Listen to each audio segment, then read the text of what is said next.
Hey, so I was talking to my son, and well, first of all, if you're on my RC channel, um, pretty much my whole world has changed since the last time you saw me. I was living in Michigan, doing RC in the basement, and since then I've taken a job in California, in the Long Beach area, and about I haven't been able to do much RC here yet because I had to move into a 3-bedroom apartment, which is very different than my house in Michigan, where I had a lot of extra room. I had a nice garage and my full basement. So like I said, the world is very, very different for me. But about 15 years ago, I built a Minimax, and I had that for about 5 years, and built and flew that. And this is actual full-size airplane. I've been a private pilot since about maybe 1990. I think it was probably around 94, 95, somewhere in that area. And so wanting to have something inexpensive to fly made me think about building something again out here in California. So I decided to build another Minimax, and I've been thinking, as I've been kind of working on this, it might be nice to share this with both RC enthusiasts, and I really can't find a good documented build on YouTube, so I decided to do that. I didn't bring my camera today, so I'm filming on my phone, so I'm just going to give you some highlights, and I'll do a little more time-lapse and stuff next time. But I'll show you kind of where I'm at.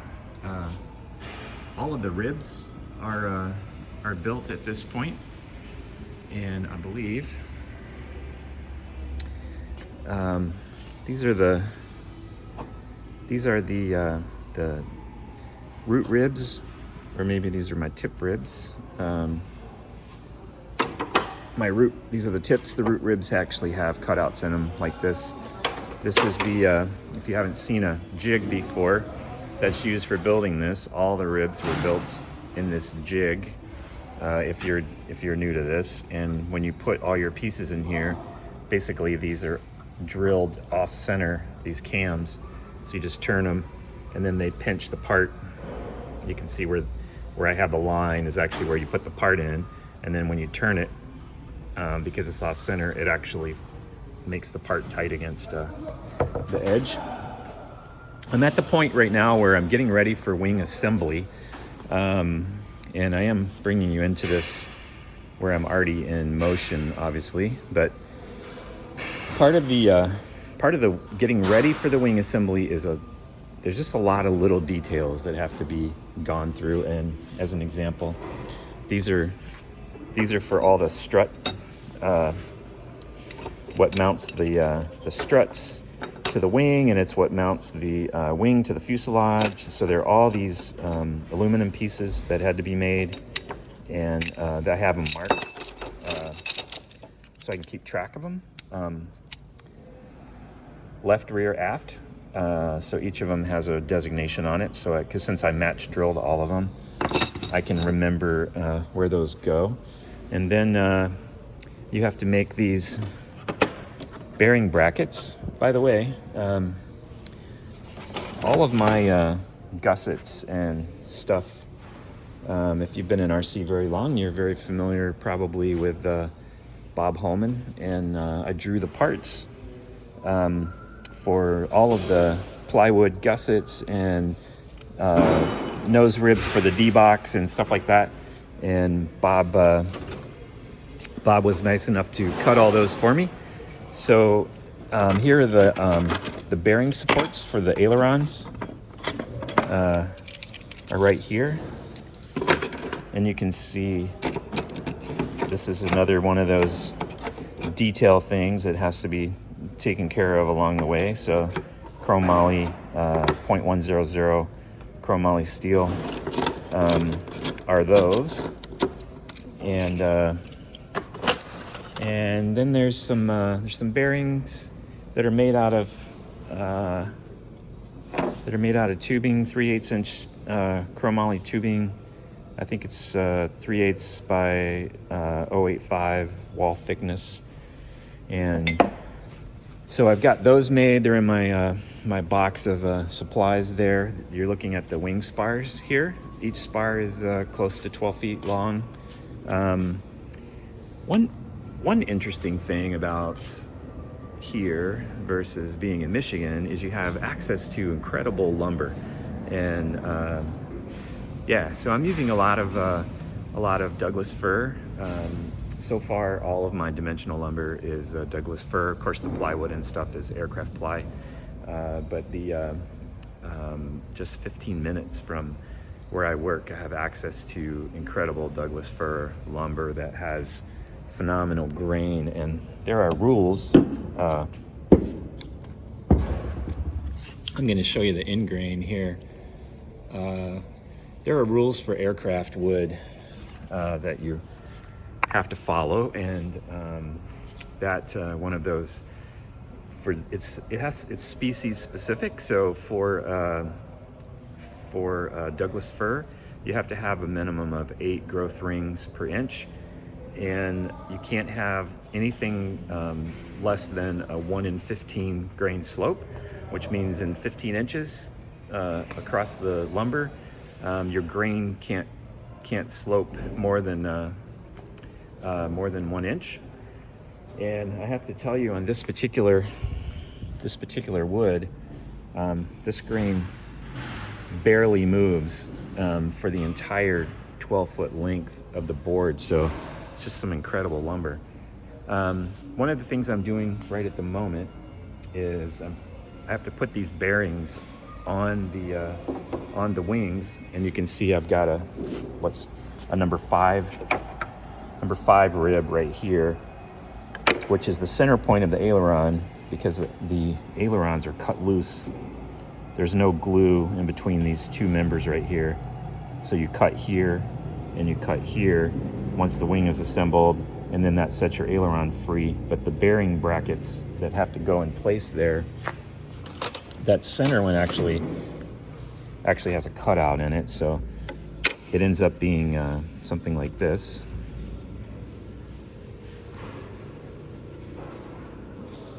It goes about like that. And what I'm doing is the center point for the pivot is actually right in the middle between here and here. Right there, you can kind of see I made these nose ribs with a laser line, so I can keep that in alignment when I was putting these together. But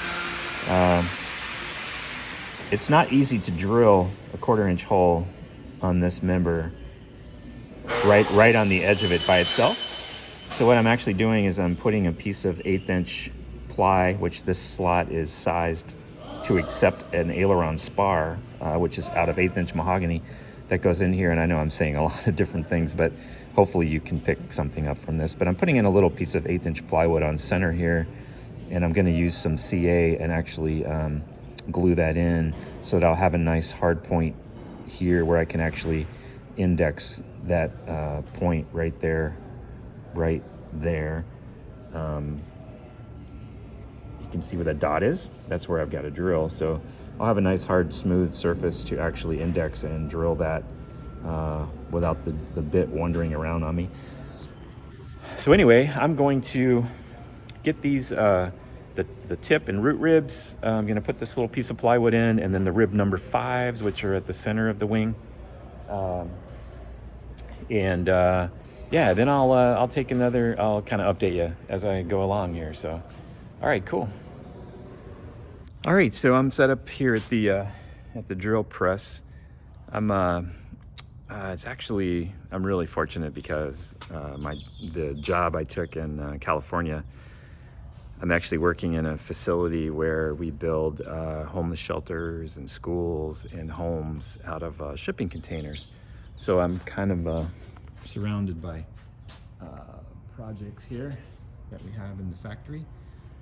But most of all, it's kind of nice that they let me have a little corner where I could set up my wood shop, because if I miss anything about Michigan, it's just my, the fact that I had all my tools set up and I could work on whatever I wanted to.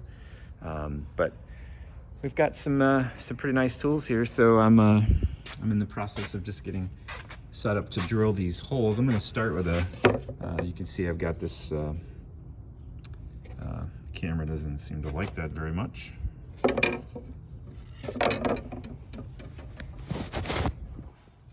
So we can get this in focus. There we go.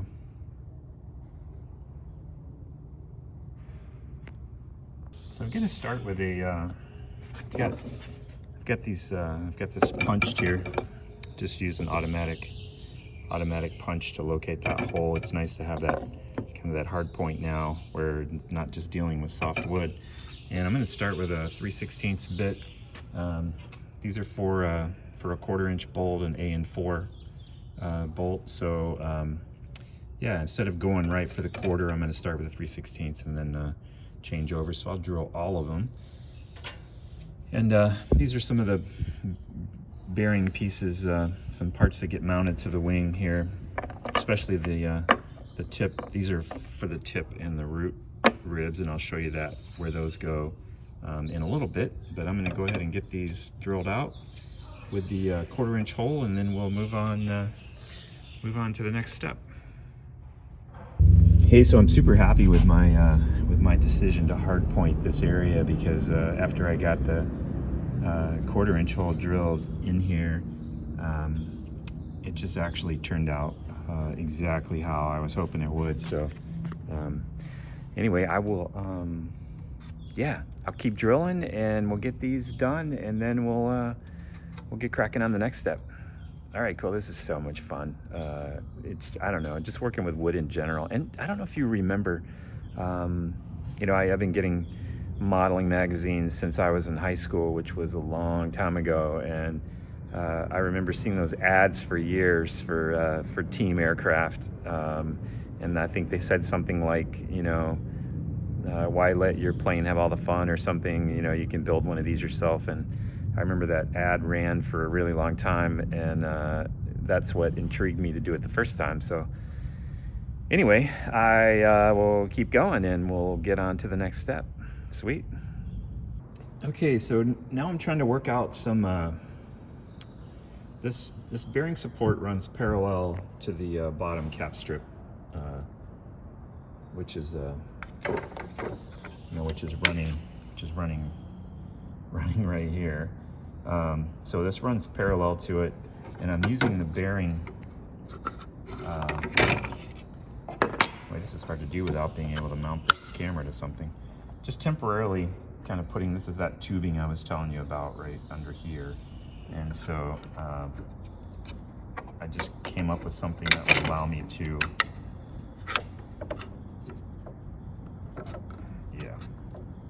one-handed is not very good. Hold on a second.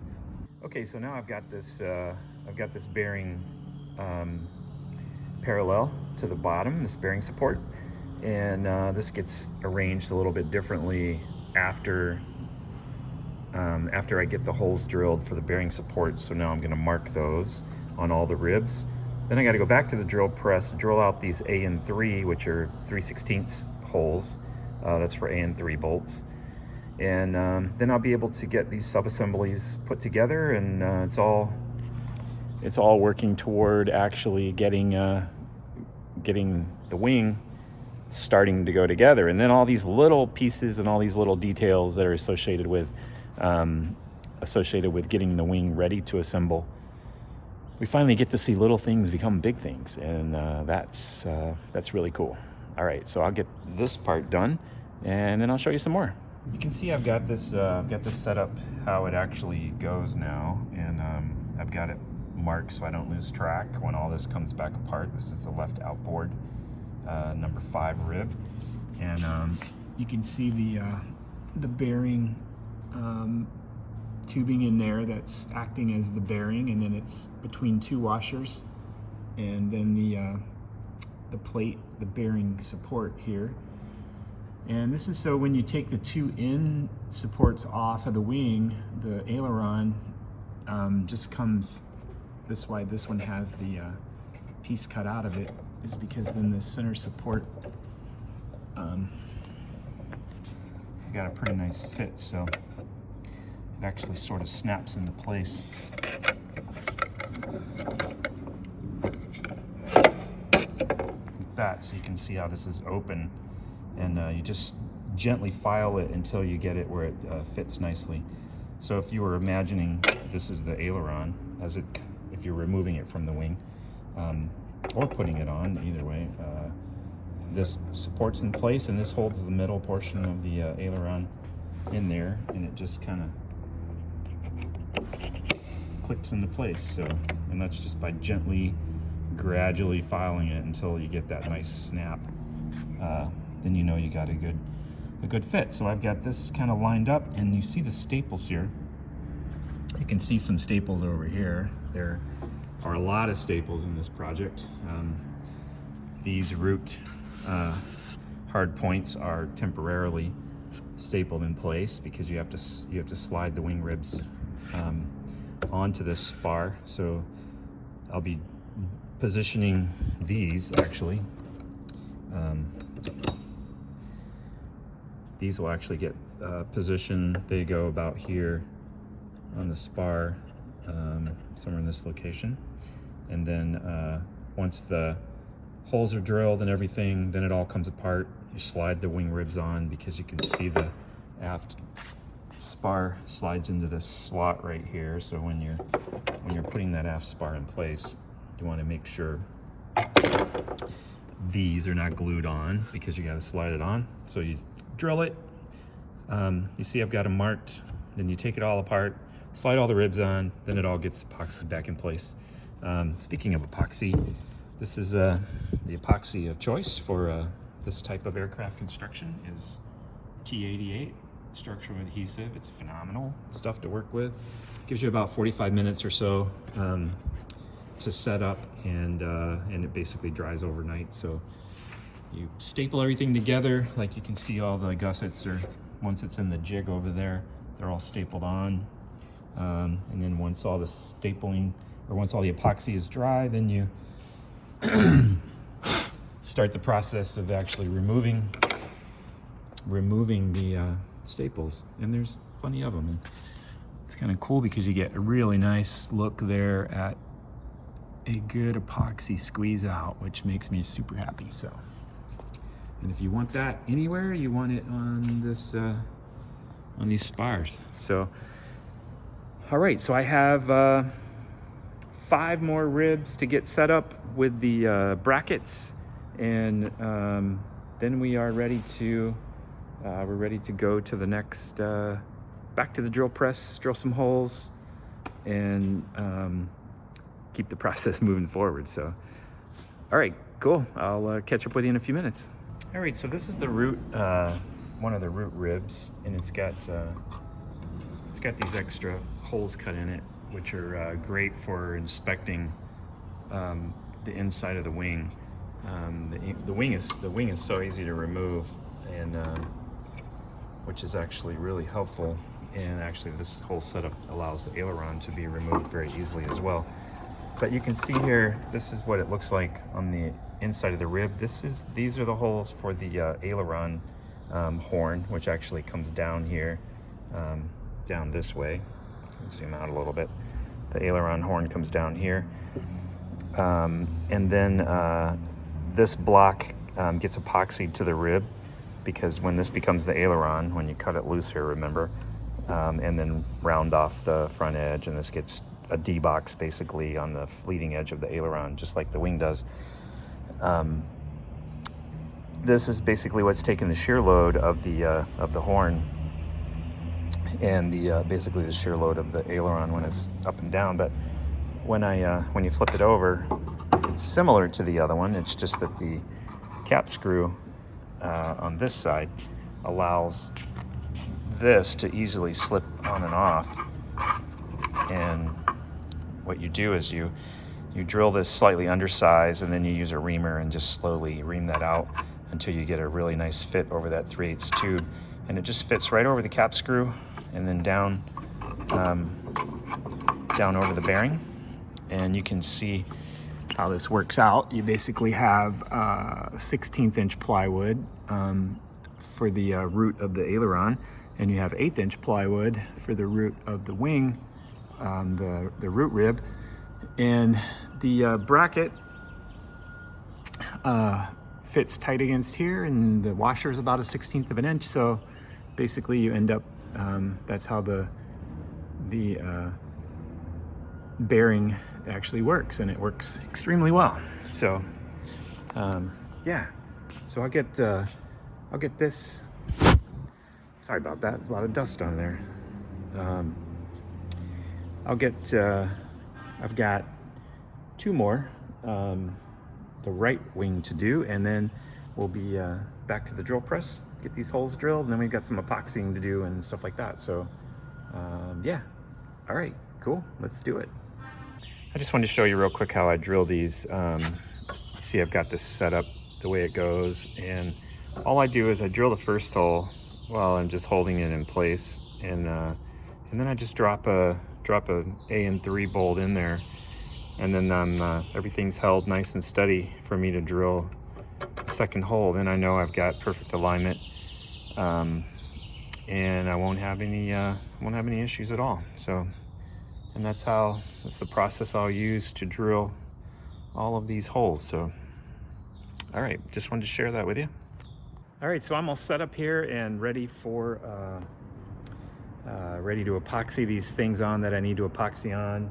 I've got I can show you what I've got. I've got this ready to go. I've got a couple bolts here that I'll use to align things. Then I'll use some acetone to clean those up afterwards.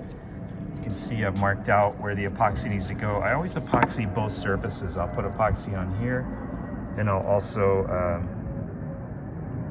put epoxy on this part. Guarantees you don't have a dry joint anywhere. Got my mixing cup, my T88, and then I use these little kids. I think they're used to measure medicine for kids. I just picked them up at the.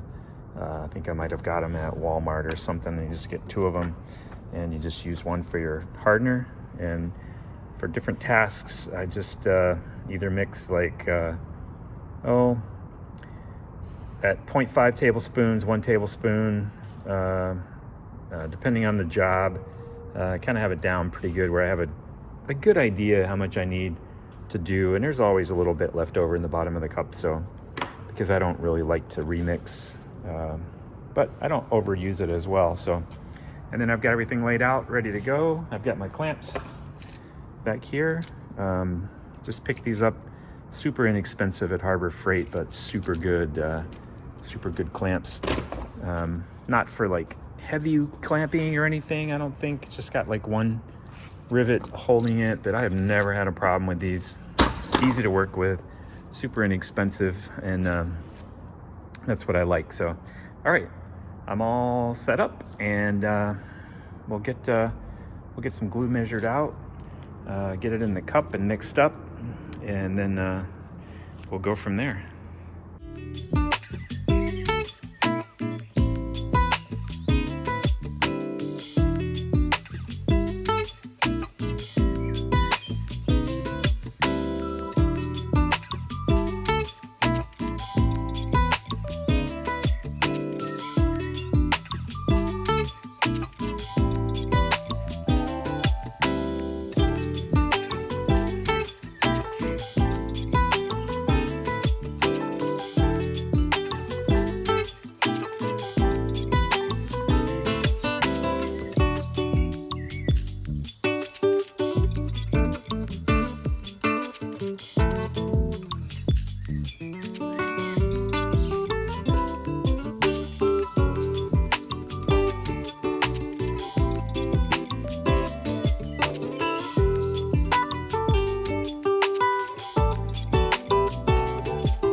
All right, we're gonna put it on here.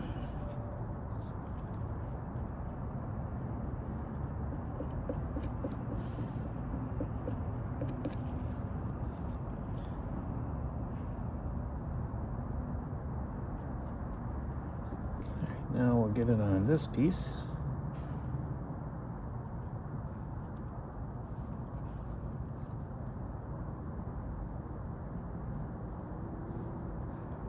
And then just make sure we're just completely covered. There's no dry spots, and that just by lightly dragging the popsicle stick across the top, it leaves a nice, pretty even film of epoxy on here. And since it's on both surfaces, everything works out really well.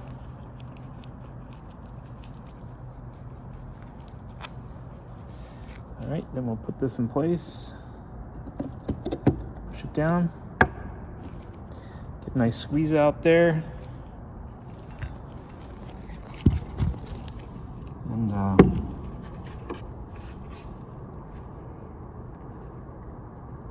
get the bolt in place. Make sure the bolt comes through nice. All right, I'm gonna get a clamp.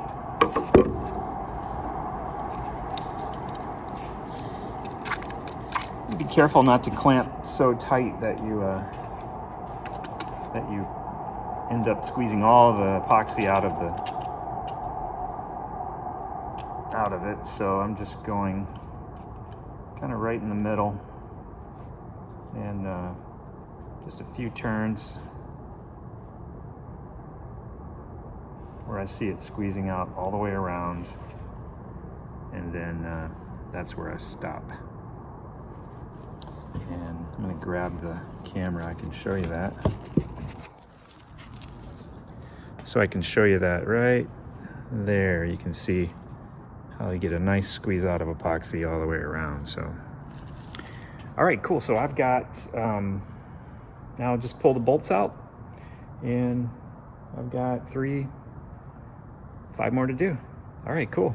Okay, so that's as far as I can go today.